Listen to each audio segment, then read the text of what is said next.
भारत में अंग्रेजी राज की स्थापना का सबसे पहला दुष्परिणाम ये हुआ कि देश की आर्थिक स्थिति बिगड़ गई। भारत की आर्थिक संपत्ति इंग्लैंड जाने लगी। यहाँ के परंपरागत उद्योग धंधे नष्ट होने लगे और इंग्लैंड के उद्योग पनपने लगे। कच्चा माल इंग्लैंड जाने लगा।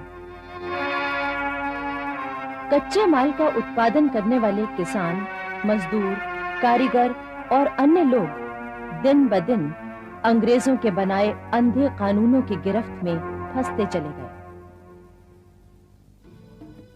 दक्षिण बंगाल में नील की खेती करने वाले किसानों में भारी असंतोष फैल चुका था। इसका कारण यह था कि नील, चाय और कहवा बागानों का प्रबंध और संचालन अंग्रेजों के हाथ में आ गया था। इन वस्तुओं की इंग्लैंड और यूरोप के देशों में भारी मांग थी। अंग्रेज अफसर किसानों को चावल की बजाय नील की खेती करने के लिए मजबूर करते।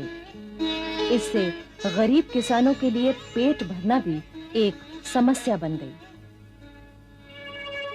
मजबूरी में किसान जो नील पैदा करते थे, उसे अंग्रेज उत्पादन खर्च से भी कम दामों में खरीदते थे। इस तरह किसानों का भारी आर्थिक शोषण होने लगा।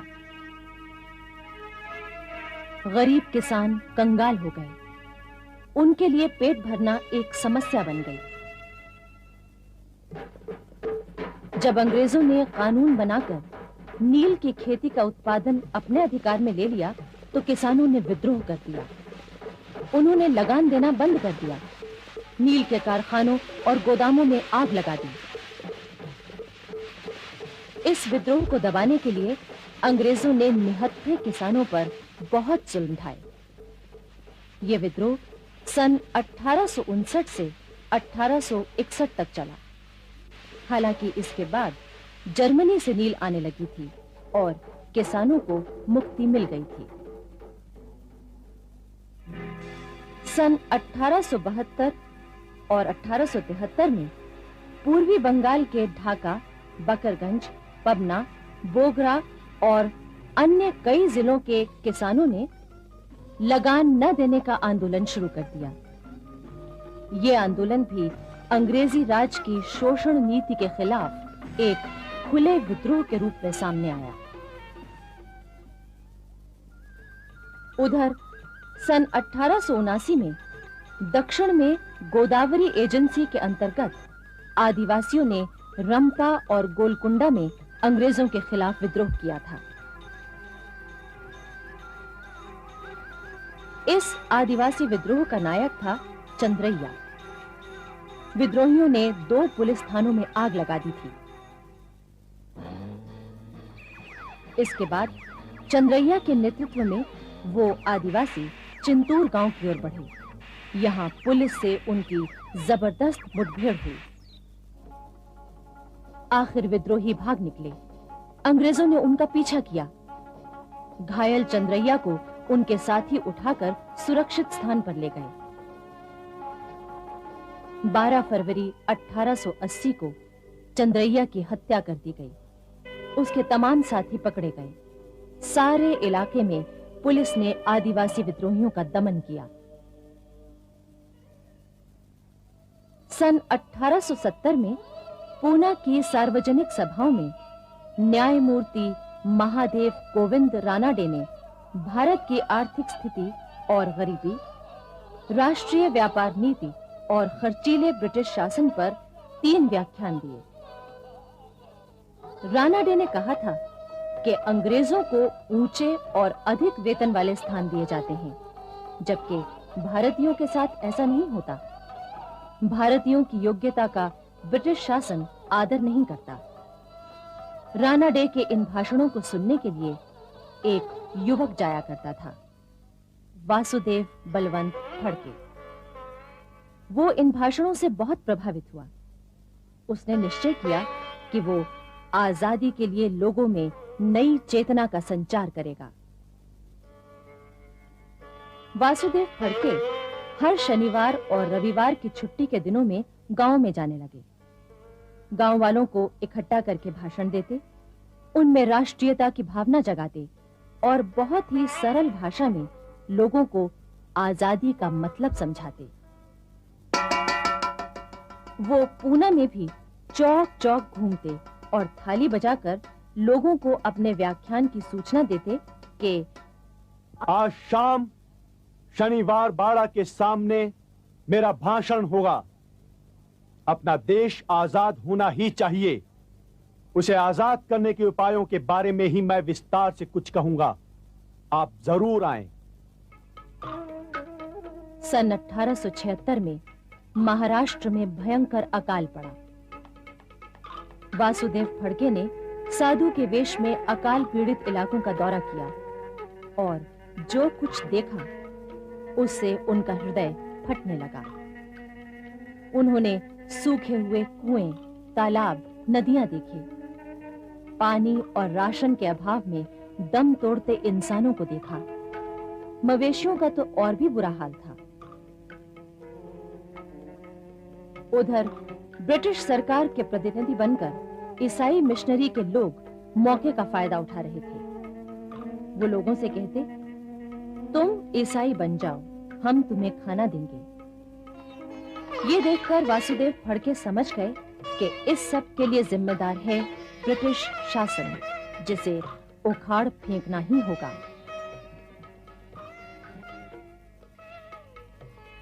वासुदेव फड़के के हृदय में विद्रोह की आग सुलग चुकी थी। वो लोगों को विद्रोह के लिए तैयार करने लगे, लेकिन उनका साथ देने के लिए कोई तैयार नहीं हुआ। वासुदेव फड़के देशी रियासतों के राजाओं से भी मिले और क्रांति के लिए मदद मांगी, लेकिन निराशा ही हाथ लगी। अब वो समझ गए कि सशस्त्र क्रांति के अलावा कोई और रास्ता नहीं है। वो जानते थे कि अंग्रेजों से टक्कर लेना आसान नहीं है और इसीलिए शहर के लोग उनका साथ नहीं दे रहे हैं। तभी उन्हें छत्रपति शिवाजी की याद आई, जिन्होंने ग्रामवासियों और आदिवासियों की सेना बनाई थी।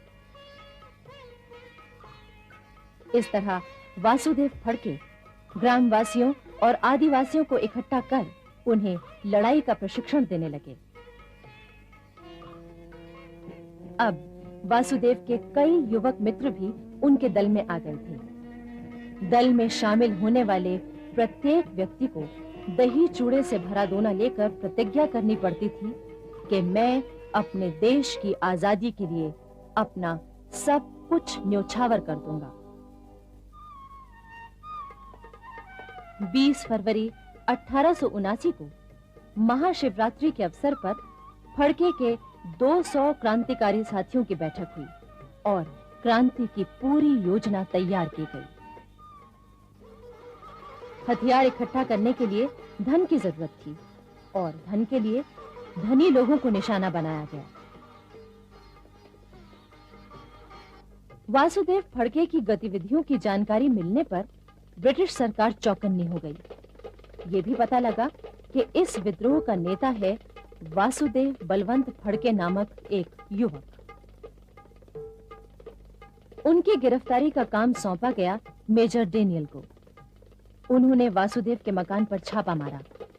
वासुदेव तो हाथ नहीं आए, पर कुछ हथियार जरूर मिले, जिससे क्रांति की योजना की जानकारी मिली। मेजर डेनियल ने घोषणा की कि वासुदेव बलवंत फड़के को गिरफ्तार कराने वाले को 4000 रुपए इनाम दिए जाएंगे। इसके जवाब में फड़के ने पूना के कलेक्टर, सेशन जज और बंबई के गवर्नर को गिरफ्तार करने वाले को 5-5 हजार रुपए इनाम देने की घोषणा की। जगह जगह ये पोस्टर चिपका दिए गए। उनमें नीचे वासुदेव बलवंत फड़के के हस्ताक्षर थे और लिखा था, पेशवाओं का नया मुख्य प्रधान। इस पर ब्रिटिश सरकार बौखला उठी।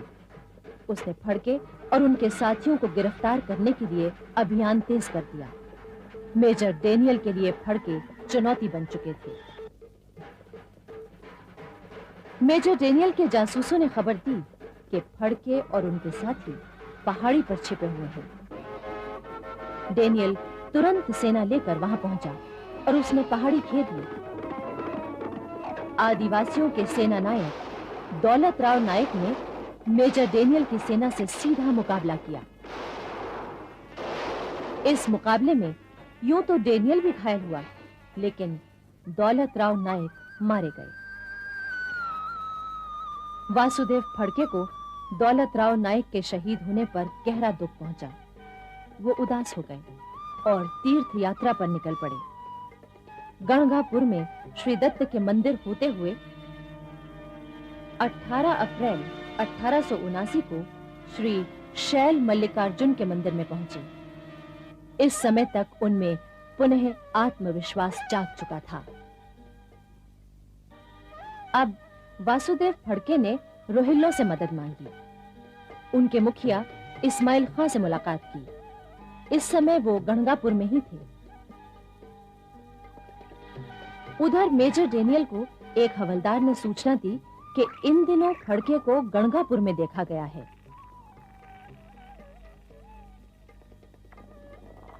उधर फड़के को भी खबर मिल गई कि मेजर डेनियल आ रहा है।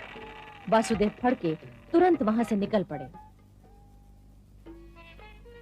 रास्ते में भीमा नदी आई। उनका एक साथी मोरेश्वर साठे उनके साथ था। फड़के को तेज बुखार था। नदी में बाढ़ आई हुई थी। फिर भी वो नदी में कूदने के लिए तैयार हो गए। लेकिन तभी एक मल्लाह मीरा साहब उन्हें नदी पार कराने के लिए तैयार हो गया।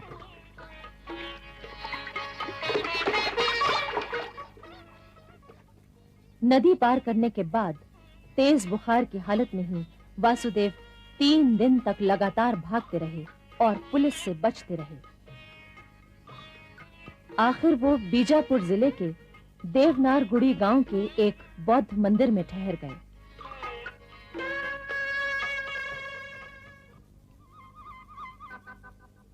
मंदिर में रात के वक्त फड़के सो रहे थे।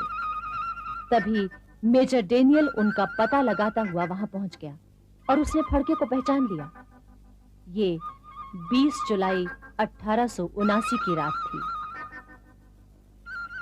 उनकी तलवार पर पैर रखकर पिस्तौल तान दी और बोला, आखिर आई क्या तुम मेरे कब्जे में?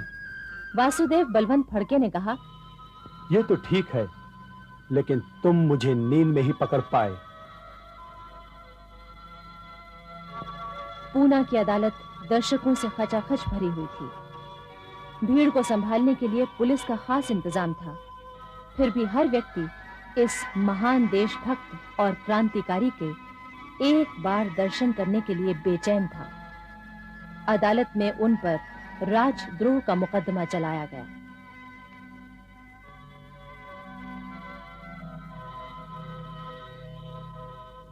वासुदेव फड़के ने उपस्थित लोगों को संबोधित करके कहा, भारतीय गणतंत्र की स्थापना करना ही मेरी बगावत का मुख्य उद्देश्य था।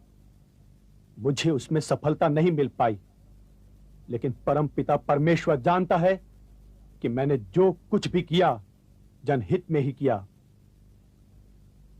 भारतवासियों, मेरे भाइयों, मुझसे आपको कोई लाभ नहीं हुआ। मैं लक्ष्य पूर्ति में सफल नहीं हो पाया। हो सके तो मुझे माफ कर दीजिए। इसके बाद अदालत ने अपना फैसला सुनाया और उन्हें आजन्म कारावास की सजा दी। फैसला सुनकर फड़के ने कहा, दोस्तों, इतनी कड़ी सजा हम लोगों को मिली तो है, लेकिन भारत के इतिहास में हमारा नाम अमर हो जाएगा।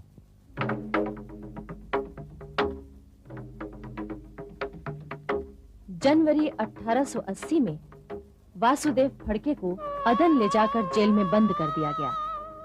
यहां उन्हें बहुत यातनाएं दी गईं। आखिर 12 अक्टूबर 1880 को वो जेल से भाग निकले, लेकिन उन्हें अदन के रास्ते मालूम नहीं थे, इसलिए वो रास्ता भटककर 18 किलोमीटर भागते ही रहे। अंत में उन्हें पकड़ लिया गया। फड़के दोबारा न भाग पाए, इसके लिए उनके पैरों में बेड़ियां डाल दी गईं और उनको और ज्यादा सताया जाने लगा। आखिर वो क्षय रोग से बीमार हो गए और 17 फरवरी 1883 को जेल में ही उनका निधन हो गया।